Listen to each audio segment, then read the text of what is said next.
तुम्हारी बेटी को उसके ख़ानदान की ज़रूरत है, उसे इस तरह अपने ख़ानदान से जुदा ना करो। निशा ने दोनों की गुफ्तगू में कही हुई कुछ बातें सुन ली थी, जिस वजह से वो बहुत परेशान थी। हर वक्त जहन में सोचती रहती थी। आखिर एक दिन हिम्मत करके माँ से पूछ लिया, मामा आप इस्मा आंटी को पहले से ही जानती हैं? क्यों? आप उन्हें भाभी क्यों बुला रही थी? हाँ, वो तुम्हारे पापा के दोस्त की बीवी हैं। आप झूठ बोल रही हैं ना? मैं झूठ क्यों बोलूँगी? वो मेरी दादी के बारे में इतना कुछ कैसे जानती हैं? वो आपको घर वापस चलने को क्यों बोल रही थी? वो क्या लगती हैं आपकी?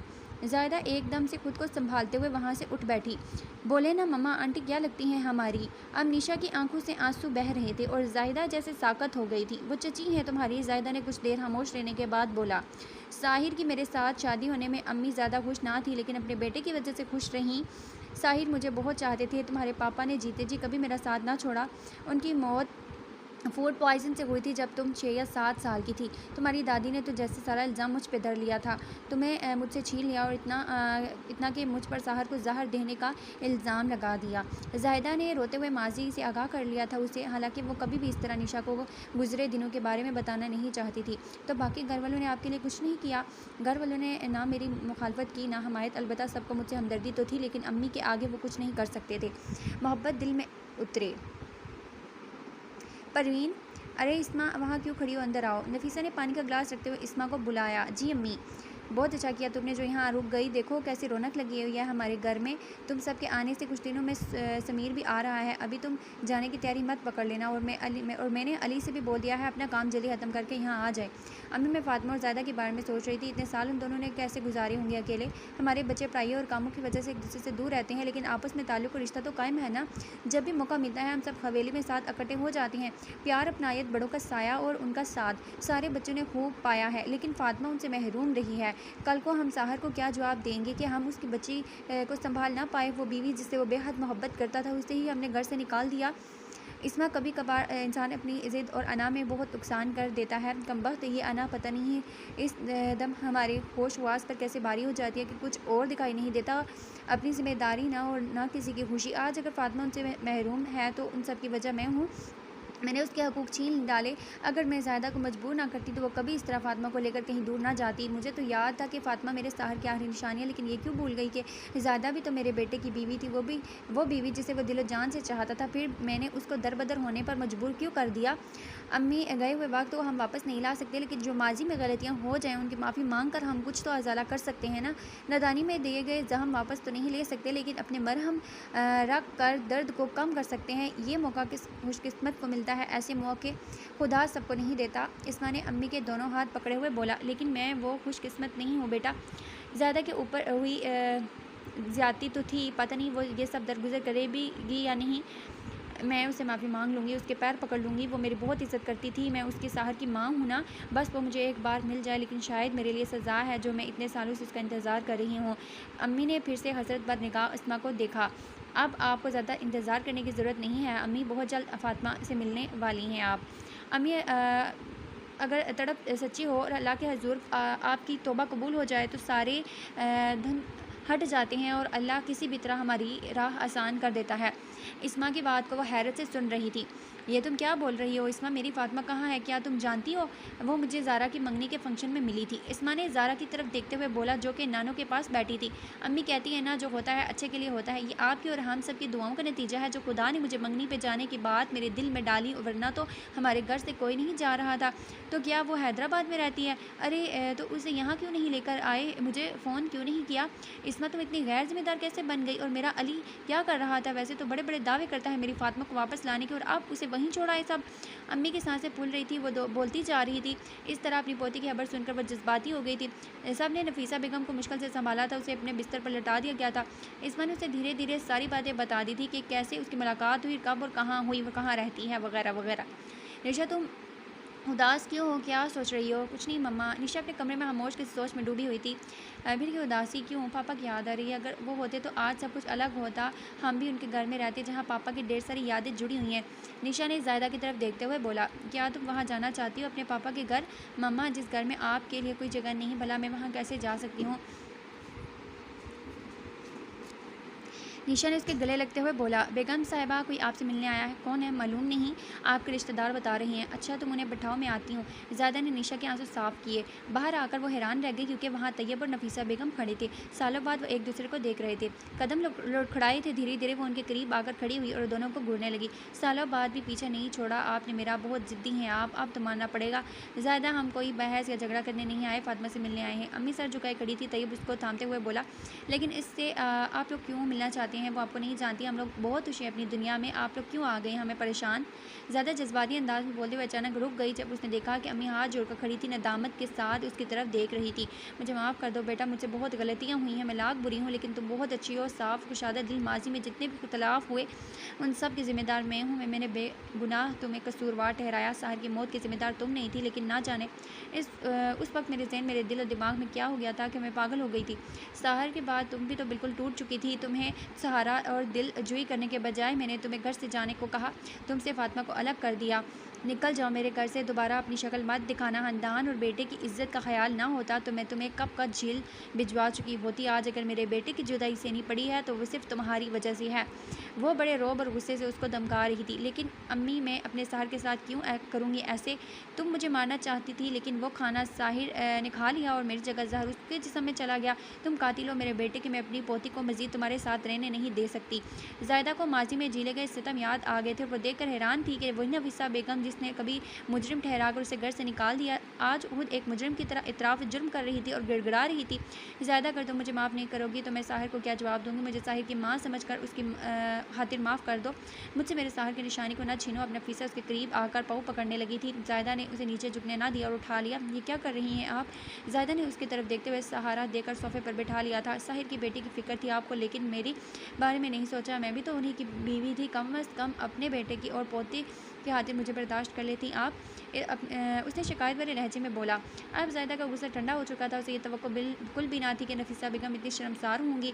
आपने मेरे साथ अच्छा नहीं किया, लेकिन मुझे आपसे कोई बदला नहीं लेना। आप अपने पोते से बेशक मिल सकती हैं, मैं उसे बुला कर लाती हूँ। कुछ वक्त खामोश रहने के बाद वो बोली और वहाँ से उठी निशा को बुलाने चली गई। उसके कमरे की जानिब जाते हुए देखा तो वो वहीं खड़ी हो गई। निशा ने सारी बातें सुन ली थी और वहीं खड़े रो रही थी। ज़ायदा ने उसे अपनी बाहों में भर लिया। निशा ने एक नज़र माँ को देखकर खामोश होकर बेड के साइड पर बैठकर मुसलसल रो रही थी। निशा चलो, अब तुम्हारी दादी तुमसे मिलने के लिए बहुत बेचैन है। निशा ने भीगी पलकों से माँ की तरफ देखते हुए बोला, मैं माफ़ करूँ या ना करूँ तुम ये फ़िक्र छोड़ो, फ़िलहाल मैं तुम्हें बोल रही हूँ ना, उनसे मिल लो। जब निशा ने पूछा, ममा आपने माफ़ कर दिया? आपने? वो तुम्हारे पापा की अम्मी है, तुम्हारे लिए काबिल एहतराम है। ज़्यादा आगे चल रही थी और निशा सेमी से भी पीछे चल रही थी। मेरी जान, मेरे जिगर का टुकड़ा। कभी उसके चेहरा चूमती तो कभी उसके हाथों को लेकर अपने आंखों पर रखती। इस दौरान सबकी आंखें नमदीदा थीं। माशाल्लाह छोटी सी फातिमा बड़ी हो गई है। दादी से मिलने के बाद चाचू ने भी उसे गले लगा लिया था। मेरे ख्याल से अब हमें चलना चाहिए। कुछ देर बैठने के बाद अब तैयब ने चलने की एक बात की। अम्मी चलें। अम्मी जो फातिमा का हाथ अपने हाथ में लिए बैठी थी, सवालिया नज़रों से ज़ाहिदा को देखने लगी जो अपनी जगह पे बैठी थी। ज़ाहिदा तुम लोग भी नहीं? तैयब भाई हम यहीं ठीक हैं अपने घर। तुमने मुझे अभी माफ़ नहीं किया। इंसान से गलती हो जाती है, मैं भी इंसान हूँ बेटा। इतने साल मैंने पछतावे और दुख में गुजार दिए कि अब भी मेरी सज़ा कम नहीं हुई। अम्मी ने उदासी से उसकी तरफ देखकर बोला, ठीक है आपने अपनी गलतियाँ इंसानों से आपने अम्मी गलतियाँ इंसानों से होती हैं, लेकिन मैं भी तो इंसान, कोई फ़रिश्ता नहीं। मुझे भी शायद वक्त लगे। आप मेरी वजह से ज़्यादा परेशान ना हो। मेरे दिल में आपके लिए कोई मैल नहीं है। बस मैं इस घर में वापस नहीं जा सकती। आप अपनी पोती से जब मिलना चाहें आ सकती हैं। बेटा गुनहगार हूँ ना तुम्हारी भी, मेरी वजह से तुम उन सारी चीज़ों से महरूम हो जो तुम्हें मिलना चाहिए था। साहिर की ज़िंदगी इतनी सी थी जो हमें छोड़कर चला गया, लेकिन तुम तो हमारी जिम्मेदारी थी। मैं उसकी एक अकलौती औलाद को भी संभाल न सकी। मुझे माफ़ कर दो बेटा। दादी ने उसके चेहरे पर हाथ रखते हुए बोला, दादी प्लीज़ आप ना रोएं, मुझे आपसे कोई शिकायत नहीं है। निशा ने उसके आंसू पोंछे। अरे हाँ भाई आज तो पूछो मत, तुम्हारी दादों की खुशी के इंतहा। अच्छा मतलब तुम्हारी सीट को भी खतरा है? वाकई लगता है मेरी जगह आप किसी और को मिलने वाली है। ज़ारा अली से फ़ोन पर बात करते हुए खुशबरे अंदाज में बोली। घर में खुशी सा छा गई थी। नफीसा बेगम अपनी पोती से मिलकर आ गई थी और बरसों बाद जैसे माहौल तरोताज़ा हो गया था। लाओ अब मेरी बात कराओ। दादा मुबारक हो बहुत बहुत। अरे जीते रहो, कब आ रहे हो मेरे लाल? इतने दिन हो गए।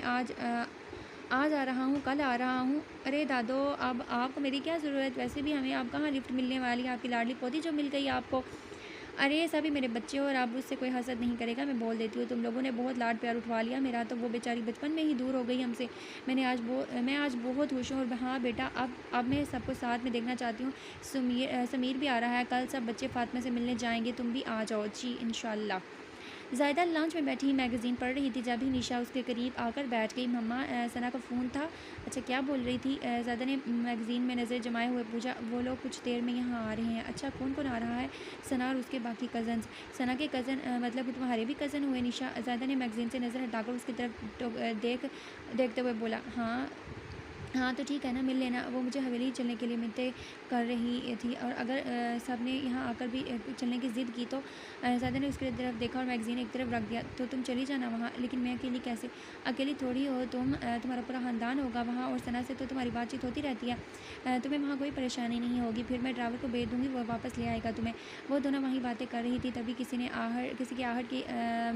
किसी के आने की आहट महसूस हुई। अरे सना, तुम लोग आ गए?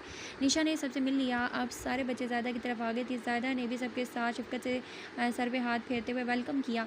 अब सब लॉन्च में बैठ गए थे। कैसी हो फातिमा? ज़ारा ने उसका हाथ पकड़ते हुए पूछा। मैं बिल्कुल ठीक। सना और ज़ारा फातिमा के करीब बैठ गई थी, जबकि उमैर और समीर सामने बैठे थे। सब लोग बड़े हो गए हो माशाल्लाह, अपना तारुफ़ तो करवाओ। ये ज़ारा आपी है, सारा पप्पू की बेटी, ये उमैर भाई, और ये समीर तैयब चाचू के बेटे। और मुझे तो आप जानती हैं ना, हम सब खुद बोल सकते हैं। सना, कभी तो किसी को बोलने का मौका दिया करो।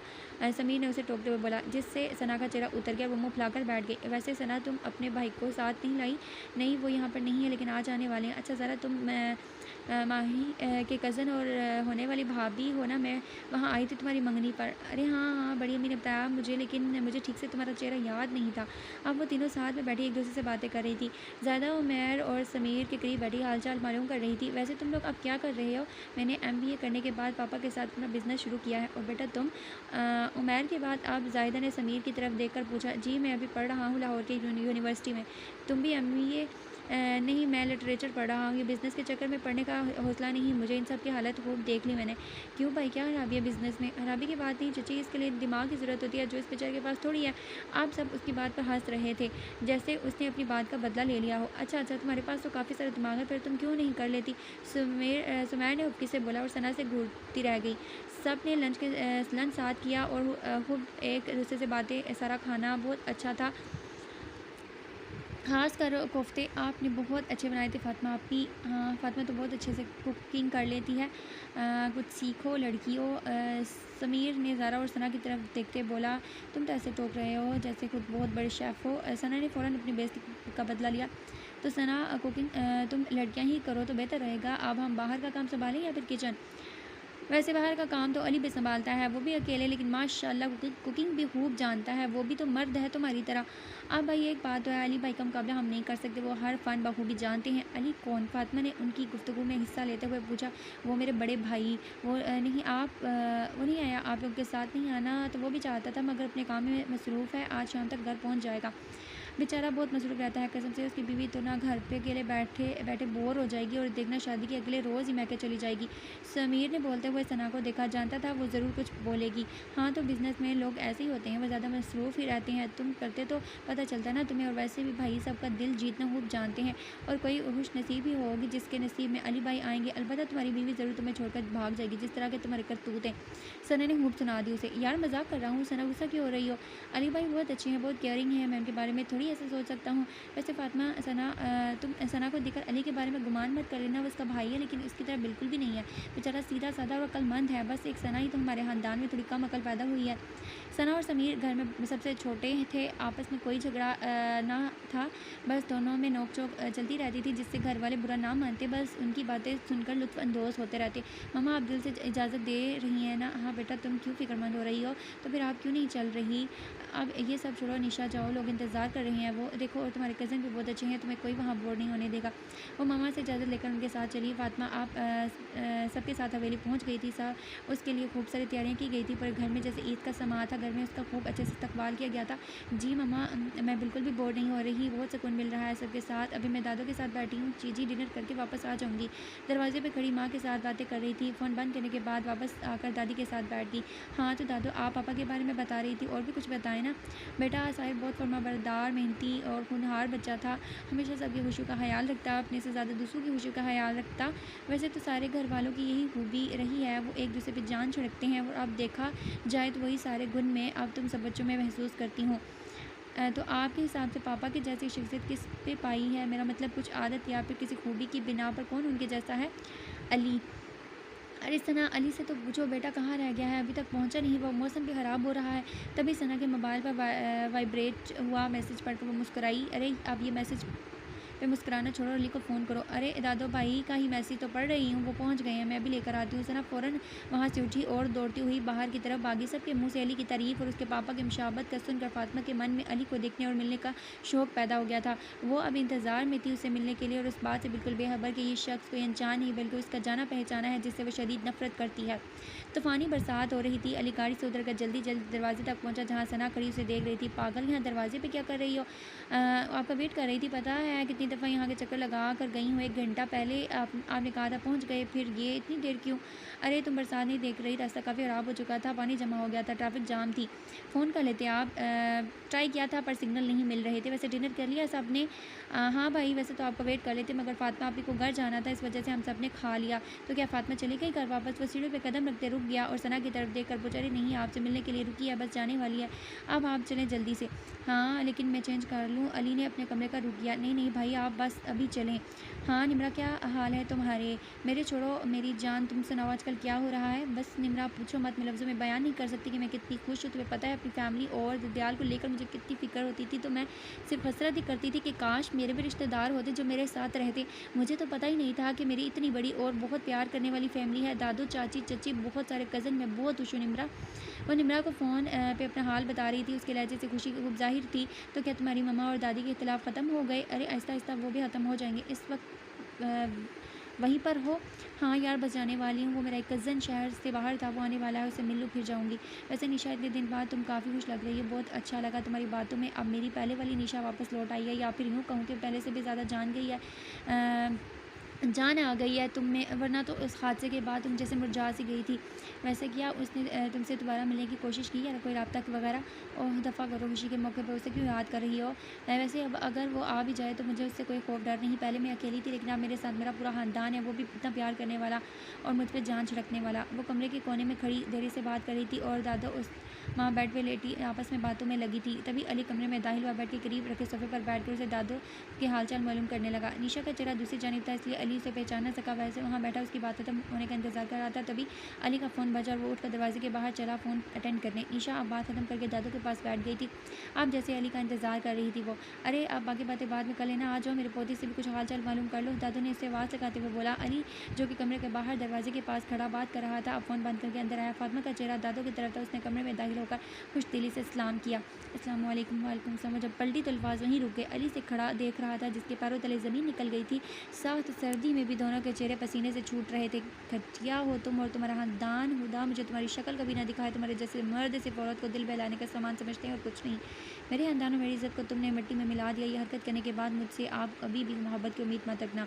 निशा का पूरा बदन कांपने लगा और उसे एक एक पल की सारी बातें याद आने लगी। अली बैठो भाई, ऐसे एक जगह चिपक क्यों गए हो? अब दोनों ने ही एक दूसरे से नज़रें हटा ली थी और अली की निगाहें जैसे ज़मीन में जम गई थी। निशा की कैफियत बदलती गई। ये अली मेरा सबसे बड़ा पोता और ये मेरी बड़ी पोती फातिमा। दादों ने दोनों को खामोश देकर तारुफ करवाया। वो दोनों अब माजी के उस वाक़े में खो गए थे। निशा अंदर ही झुलस रही थी। दोनों खामोश बैठे थे और उनकी खामोशी देखकर इस्मा ने अली को बात करने के लिए थपकी दी। How are you? Nice to meet you Fatima. बड़ी मुश्किल से अली ने अपने होंठ हिलाए क्योंकि सब लोग उनकी तरफ देखकर हैरान थे, किसी को कोई शक ना हो। अली ने अजनबी बनते रवाजी जुमला बोल दिया। वो जो नज़रें झुकाए किसी कुर्ब से गुजर रही थी, एक नज़र उठाई, उसे घूर कर झुका देखा, उसकी आंखों में गुस्से की आग वो महसूस कर सकता था और वो वहाँ से फ़ौरन बाहर चला गया। अरे ये इतनी जल्दी में क्यों चला गया? हम इतनी देर उसे उसकी राह देख रहे थे। एक तो इतना इंतज़ार करवाया हमें और जनाब आए भी और चले भी गए, ये कैसा? बस अंग्रेज़ी के 2 लफ्ज़ बोल के चल दिए। फातिमा से तो बातचीत कर लेता, इतने साल बाद मुलाकात हुई है, दादू ने नाराज़गी से बोला।